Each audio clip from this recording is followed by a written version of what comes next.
Everyone visits the doctor a few times per year, whether it's for a general checkup or to discuss minor conditions. Sometimes these conditions require further care at a hospital or surgery to correct these issues. Hopefully, none of our listeners will ever have to battle a serious disease or disorder in their lives. Most visits to the doctor end with medication or other treatments, but not everyone is so lucky. Here are 5 of the scariest medical conditions that you do not want to suffer from. So get ready for some awful pronunciations and let's get started.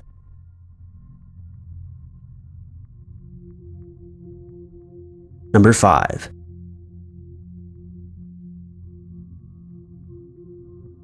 Epidermodysplasia verruciformis, or Lewandowski-Lutz dysplasia, as it's sometimes called after the person who discovered it, is most commonly known as Treeman Syndrome.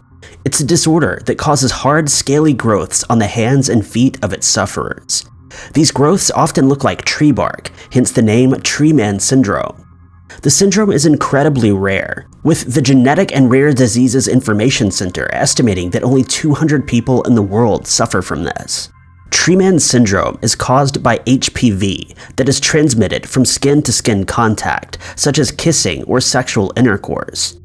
There are over 400 different types, and while for some, it's little more than an STD that requires minor treatment, in others it can cause cancer or genital warts. The stiff tumors are the result of multiple HPV infections, although scientists have narrowed down type 5 and 8 as being responsible. Treeman syndrome is also hereditary, and parents with mutations to the EVER1 and EVER2 genes can pass this down to their children. One of the most famous cases of Treeman syndrome is 28-year-old Abul Bahandar from Bangladesh. When Abul was just 8 years old, he began experiencing strange warts on his hands and feet. Soon these turned into painful long growths that covered most of his hands and feet. His quality of life was greatly impacted, and he found it almost impossible to care for himself. He wasn't able to feed himself or even get dressed without the assistance of his parents. Abul underwent 25 painstaking surgeries to try to remove the warts in 2016, and for a while it seemed that Abul finally had his life back. But sadly, just a year later, his condition worsened and the growths came back worse than before. As of 2020, there's no cure for Treeman syndrome, and the only treatment path is improving a patient's quality of life.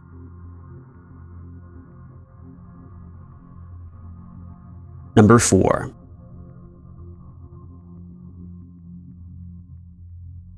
While the thought of never being able to sleep again sounds like a blessing for some, for sufferers of fatal familial insomnia, their lives become a living nightmare. The disorder is extremely rare and has only been recorded 24 times due to its rarity.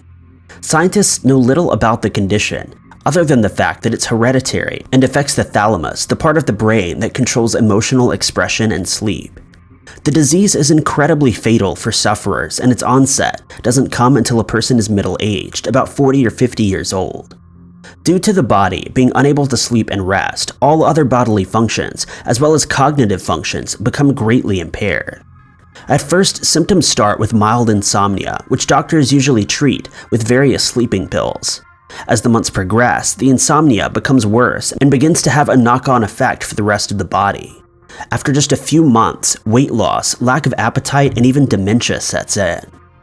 Other symptoms include loss of coordination, increased blood pressure and heart rate, excessive sweating, fever, trouble speaking or swallowing, muscle stiffness, and heightened anxiety. A man known only as Silvano was just 53 years old when he began experiencing symptoms. Fatal familial insomnia had taken the lives of his father and his 2 sisters. He told neurologists at the university sleep unit, "I'll stop sleeping and within 8 or 9 months I'll be dead." Puzzled scientists asked him how he could be so sure, so he explained his condition and told them that this disease had been in his family since the 18th century. There's no treatment for fatal familial insomnia. However, different therapies are proving useful in extending the lives of its sufferers. Patients are usually seen by psychologists, neurologists, sleep specialists, pain specialists, and a host of other consultants to help slow the disease.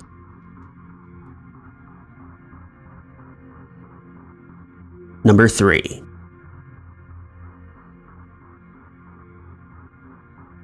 Capgras Delusion, is also known as imposter syndrome, and it's a psychological delusion where sufferers believe that a loved one has been replaced by someone else.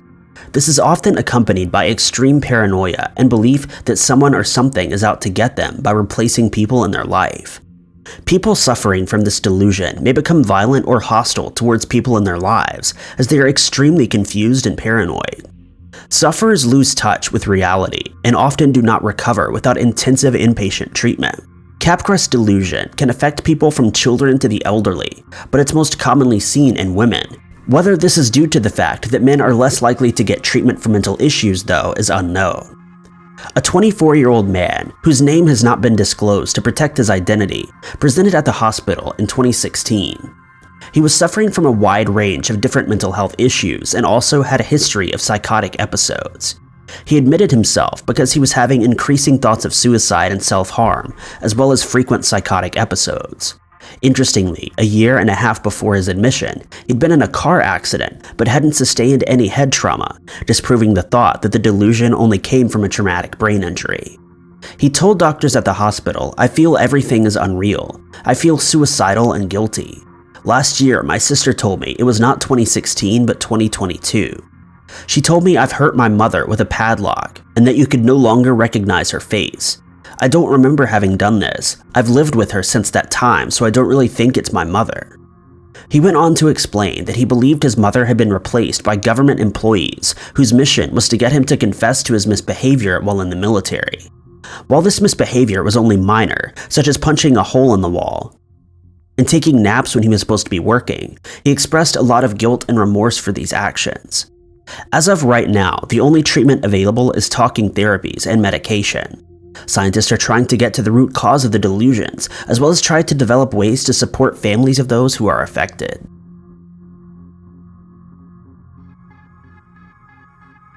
Number 2.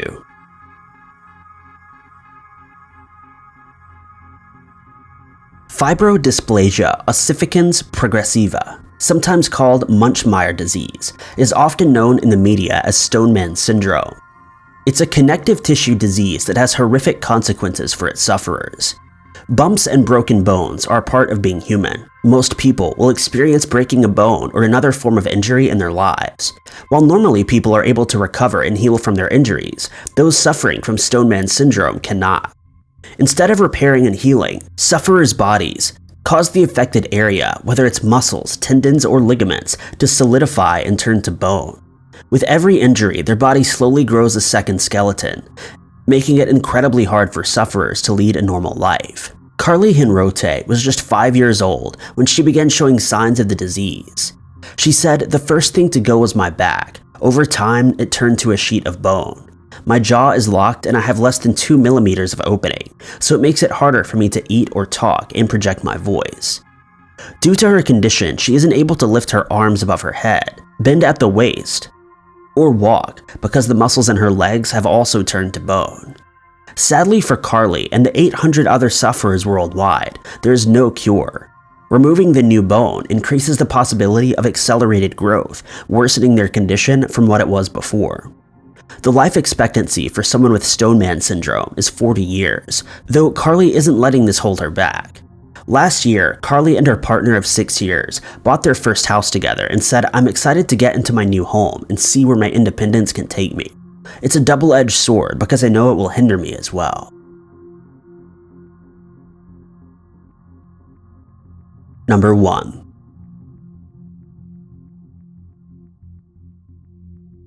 If you're familiar with the serial killer Richard Chase, then you'll likely have heard of Cottard Syndrome.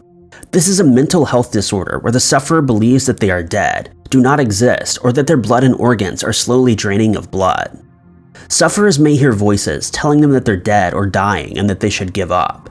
This can lead people to stop eating, stop drinking, and withdraw socially as they see no point.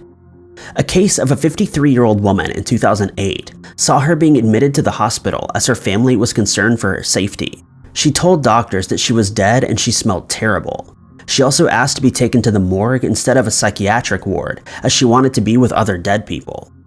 Most people who suffer from Cottard syndrome also suffer from other mental health issues, such as depression, anxiety, and schizophrenia. Scientists have also found that brain damage can play a large role in the onset of Cottard Syndrome in those who already suffer from mental health issues.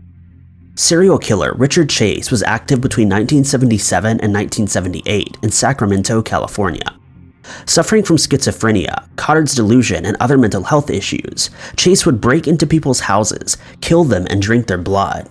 He believed that by consuming other people's blood, that he would be able to replace the blood that he'd lost and make his organs function properly again. At one crime scene, he used a discarded yogurt pot cup to drink the blood of his victims. He would also consume parts of his victims as part of his cannibalistic ritual. When he was eventually arrested, he was extremely malnourished due to him only consuming blood and human remains.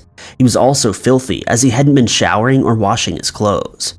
A witness even said that his clothes were covered in bloodstains that they thought to be paint or chocolate due to them being so dark and dry.